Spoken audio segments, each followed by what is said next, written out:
Македонија е единствената земја во Европа во која се протестира против апсењето на осомничени убијци на 4 деца кај Смилковци. Околу 1000 граѓани денеска по молитвата во Јаја Пашината џамија се упатија пред владата. Не помогнаа ниту повиците на свештениците на ИВЗ кои од вчера упорно ги убедувале верниците да не се вклучуваат во протестот. Најверојатно бидејќи оваа џамија важи за едно од оние кои според изјавата на поглаварот на ИВЗ ја контролираат радикални исламистички структури. Од толпата составена од најголем дел малолетници се слушаа извици Аллах е еден, полицајци, убијци и погрдни зборови за членовите на владата.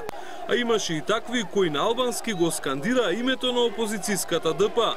Само еден од оние кои протестираа изрази сочувство за семејствата на убиените. Никој не вика, јас сам изнесла зашто највише мене ми пиква зашто овие на пример жени, како може една дали има шамија деле, жена не може да го фатам, извините сега како сестра да го фатам ја.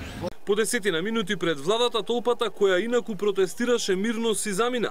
Неколкумина се обидоа да предизвикаат инцидент фрлајки камења кон полицијата, но дел од организаторите на протестот заедно со полицајците успешно си ја завршија работата и ја смирија ситуацијата.